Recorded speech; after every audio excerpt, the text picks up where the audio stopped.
You're listening to Psych with Mike. For more episodes or to connect with the show with comments, ideas, or to be a guest, go to www.psychwithmike.com. Follow the show on Twitter @PsychWithMike or like the Facebook page @PsychWithMike. Now, here's Psych with Mike. Welcome in Psych with Mike Library. This is Dr. Michael Mahan with... And I'm Brett Newcomb. We are here to talk about psychology. Good therapy. Yeah. How to understand what you know, what you've been trained to know, and use it in the application of your conversations with your clients so that it's productive for them, that it's a good experience for them. Mm-hmm. And when people come in, I guess I should give a little bit of background. Both of us have spent in excess of 30 years doing therapy. You know, you keep saying that, and man, that's just making me feel so old. Well, yeah. But we are old. That's fine. At least one of us is. Yeah. But we have experience. I mean, I've spent thousands and thousands and thousands of hours sitting in a room with clients. And we've had these conversations, and one of the questions that you always ask yourself, and usually ask your client, why are you here? Mm-hmm. What brings you here? And in my experience, women, when they come in, are more readily able to say, I'm here because, and then they think they know why they're there. Mm-hmm. Men typically come in and say, I'm here because the judge said I had to come to counseling, my boss said I had to come to counseling, my wife said I had to come to counseling. In my 30 plus years of experience, seldom did I have a man who came in who said, I'm here because I'm in distress and I want you to help me figure out what to do about it. Because I'm feeling miserable, or I'm feeling scared, or I'm feeling angry.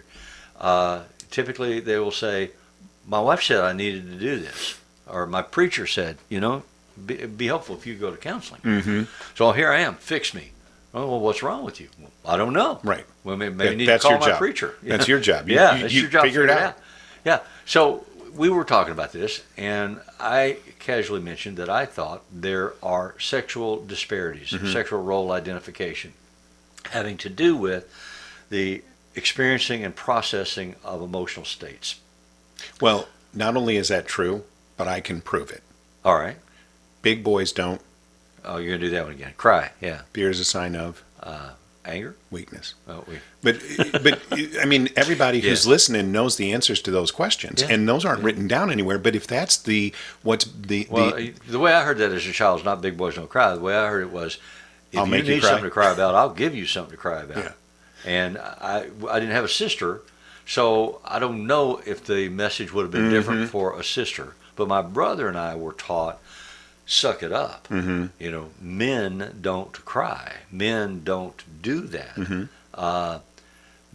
And not be afraid. I mean, you can't tremble with fear and be immobilized. You have to keep going. Suck it up and get it done. All the John Wayne movies we saw. Right. The Indians are coming, Mr. Custer, and they're going to kill all of us.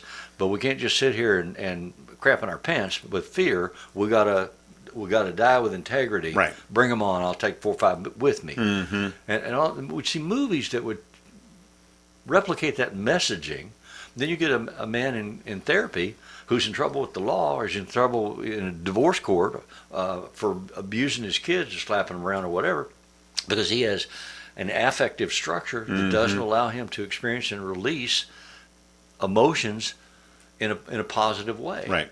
Now, my premise would be that if you are taught whatever you're taught, in your case it was, if you want something to cry about, I'll give you something to cry about. Which I never wanted anything to cry about. Right. But you were apparently oftentimes... I volunteered to learn the lesson. But he was man enough to give it to you anyway, because he knew that was good for you. Oh, yes, he absolutely did. My father kept an extension cord hanging on a metal hook, a magnet hook, on the refrigerator to beat me with when he could contain himself long enough to get it. Yeah. Otherwise, he'd use whatever he could reach. He'd just be flailing about. Yes, he would. And if you're raised in a situation like that, then it isn't that you're not going to have emotions, but you're going to do what the psychodynamic therapy calls, you're going to sublimate. You're going to take the energy from whatever the appropriate emotion is that's being elicited and dump it into something that is considered socially okay to express. Absolutely. And for men, that's usually anger.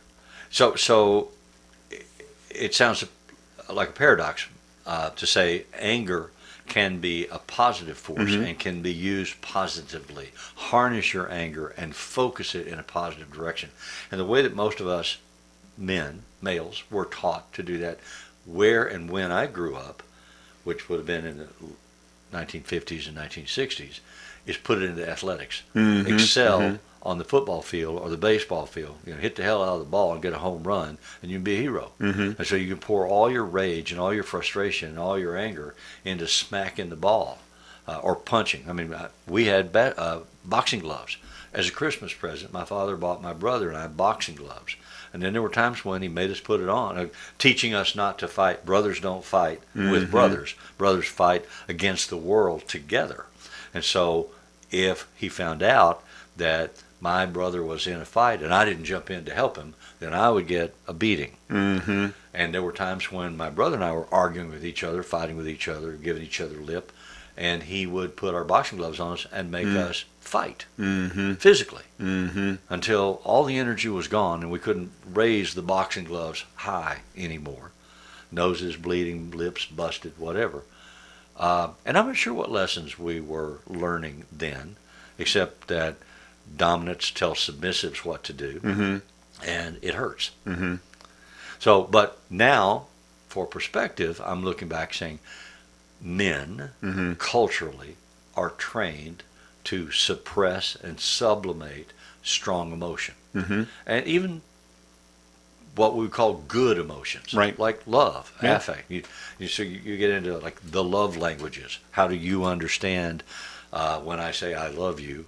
And if I don't use your language, I mean, we do this in therapy all the time. If you say to me, you never bring me roses, to me, roses, somebody stopped and cut a bunch of flowers and now they're going to die. Yeah. But to you, I used to tell my clients, if you're going to take your wife, if you're going to give your wife roses or your girlfriend, send them to her at work, have them delivered. That way she can show them off to everybody. All the other women will go like, oh, what's wrong with my husband? Don't just take them home. Yeah. And they would all laugh like, you're kidding. I'm dead serious. Yeah. If you're going to do it that way. Yeah. But to me, that might not mean anything other than I remembered that this was important to you. So that could be a qualification. But you might say to me, well, what says you love me is you wash the dishes. So I wouldn't understand that at all. To me, washing the dishes is just a job somebody has to do in the house. Right. Well, why can't it be your job? Well, it could be. Could be. I'll go to work. You stay home, take care of the kids. Yeah, all those sex role stereotype issues. So, in our previous podcast, we were talking about the impact of intense negative emotions on our physiology and our health, our physical health, so that I may literally shatter a tooth because I grit my teeth so strongly, or I may develop an ulcer, or I may get a stroke, a heart attack, because I am suppressing feelings that I don't have an outlet for. And then my argument was that women don't have the same cultural blockage, and they are encouraged culturally to be more expressive and more aware. So they first begin to be self-aware. So they can say, I'm not happy. And as a therapist,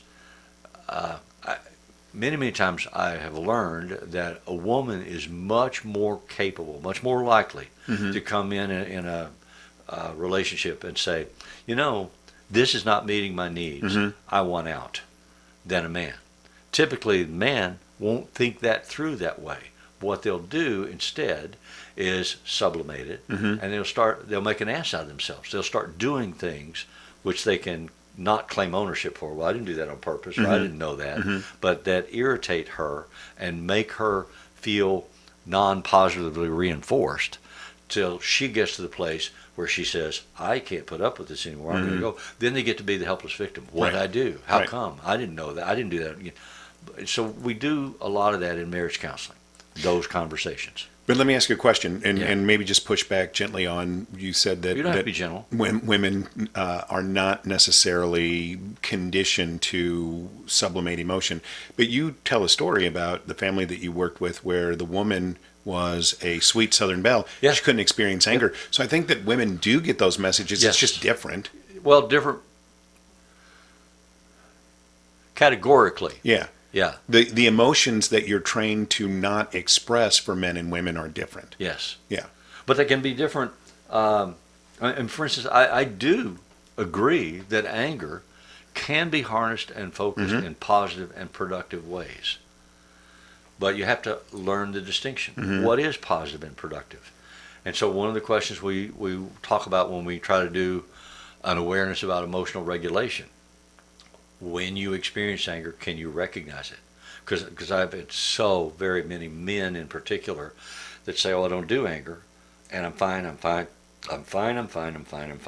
they're rageful. And there's no discriminated lesser amount than rage. So I'm fine until I'm raging. And then when I'm raging, I'm out of control, I'm out of responsibility, and life happens. Now I'm in prison. Now I've killed somebody. Now I've wrecked my car. I've lost my job, whatever it may be. And they didn't see it coming, and they didn't have a way to deal with it before it came. And so the judge says, well, you need to go to counseling. I'm going to give you a suspended sentence if you do 3 years of counseling. And then they're sitting there like, I don't know why I have to do this. This is really ridiculous. This is stupid. The damn judge doesn't know what he's talking about. And they're not helping themselves. They're not at a place yet where they can hear. So how do I start a conversation as a clinician, as a therapist, with that man to say, is there something that you can hear? Is there a place where we can begin to consider the flood of rage has a trigger point that's recognizable way upstream, and it can be diverted. Right. Now, we're getting into some territory that I think is really, really great and necessary, but also, so let me start a different way. Yeah. When we were teaching in graduate school back in the day, I would hear from female students, I am concerned about doing anger management with a rageful male. Yes. And even males we would teach them maybe. They should be concerned, because they're going to have to be able to be in a room with that and not distract it, divert it, shut it down. But we also have to tell people that, and if you're not comfortable with that, you may not want to do that kind of therapy. But it is important for all of us as therapists to create a safe emotional holding environment so that that person can come and be able, you have to let them experience that emotion. So the question that you're identifying is a great point you're making, and I agree. And I remember teaching it many, many times conceptually and having women resist it. Or even unconsciously deny it and then be in trouble when they start trying to do therapy. A female with a given background, sitting in a room with a man that becomes rageful, has to figure out what to do. First of all, you always have a right to be safe. Right. You always have a right to be safe. You must be safe. You must be safe. So you can't work with a client with whom you don't feel safe. I remember Linnell Sutherland was a psychologist that we both worked with years ago. And Linnell talked about seeing a couple of female clients who were rageful, and that she was concerned about being in the room with, that she might not physically be safe. And she actually asked each of us at different times, if you have I want to schedule this client at an hour when you're not seeing someone, and I want you to sit in the hallway outside my door. And if I call you, I want you to come in, because I'll yell if I'm in trouble. But I need to know you're there. I need to know that we'll be safe so that this person won't get out of control. And then she would sit between the client and the door. Right. At least that's what she would tell us that she would do. We never had to go in. It never happened. But knowing that it was protected against prevented it from happening. But she was worried. So she's a female therapist working with an angry female.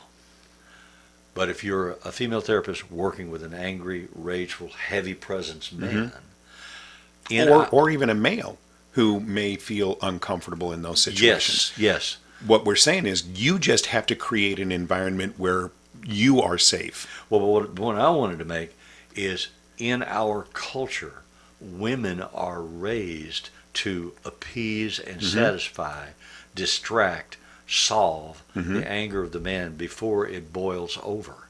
And so they become educated reactively to see it coming, the fine-tuning of their nonverbal awareness, and divert it before it comes to a head most of the time. And it works most of the time for most women in most relationships. Therapists have to be, female therapists have to be aware of that so that they're not diverting it and distracting it before it comes to a Right. head. And when it comes to a head, they know what to do with it, and they don't then projectively identify with that anger or with that victimization and create a problem in the therapy because they don't know how to handle it. Right. And so then they handle it in the ways they've learned to handle it in their lives, which may not be helpful to the client. Right. And we both know women who do a great job of working with very, very angry men. Oh, yeah. We're not picking on women here. No. We're just saying you have to be aware up front to know what to do in that situation so that you are safe and providing that safe holding environment for your client. And I'm saying that women who seek out careers as therapists, wanting to be helpers, are acculturated with that as a problem. And as a clinician, you have to be trained to identify and resolve that problem in advance. Right. Because your job as a therapist is to help the client. It's not to work through your own issues, and it's not to avoid issues with which you are uncomfortable. You have to be able to see and identify the elephant in the room. Right. If you can't do that because you're uncomfortable, you can't do therapy. So you have to be able to say, I see something here, or I feel something here that really sets off my alarm. And the client will go, no, you're wrong. Okay, I may be wrong, but I have to share with you that this is my perception. And so going forward, how can we resolve that? So, and so you have to teach them in training and in supervision. You train therapists to do these things.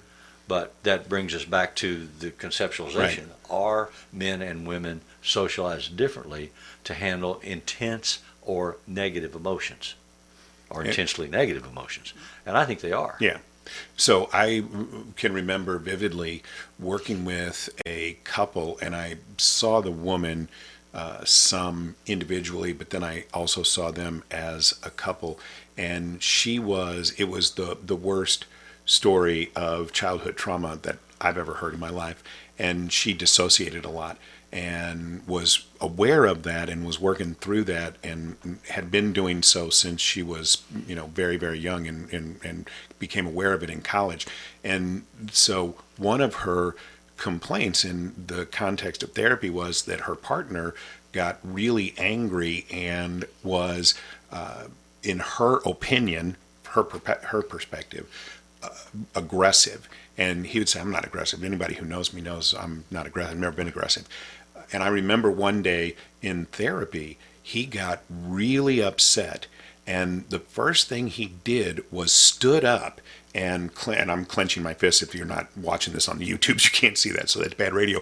But and clenched his fists, I don't even think, not intentionally, not certainly in an aggressive way. I think it was more he knew he was really overwhelmed and he was trying to hold it in. And the way that he did that was that he kind of balled up. But to her and to me, it looked like he was going to hit her. Yeah. And I had to say to him, do you see how that body posture may be misinterpreted, even if it's not your intent? And so for a lot of people, they not only are conditioned to process their emotion differently, but the vibe that they're giving off, it may even be incongruent with what they themselves are feeling. Which is the dance of therapy. You have to teach it, you have to identify it, you have to get the client to see it, not assign it like I'm the authority and I know, but to get them to experience the reality of it, and then teach them how to walk back from the edge of experiencing it that way. If you're lucky enough to have a couple, you teach the couple how to dance together differently so they don't get to that place. So it's conceptually important to recognize that males and females have different zones and different processes that our society expects of them. They can be overcome, they can be changed. It's not to say one is superior and one's inferior, but it's to say it's all grist for the mill in doing therapy. And the therapist needs to understand that and not be an agenda therapist. I don't have a predefined determination about what women are like or what men are like. But I have to have some starting information that I then test out in what I call rolling assumptions. And we'll do a podcast on rolling assumptions sometime in the future because it's a critical skill. So let me ask a question as we're getting out the door here. What do you recommend therapists do to help those male clients that have been conditioned to not understand or express their emotions accurately or correctly? Well, it goes back to what you said. You have to create the safe holding environment, and you have to take the time. It takes time. They have a lifetime of conditioning that has to be broken. They have to become aware of it first, and then they have to be trained to recognize it and stop it. And so you have to feel it, you have to label it, you have to externalize it. Right. But in safe ways. So that's the dance of the hour session.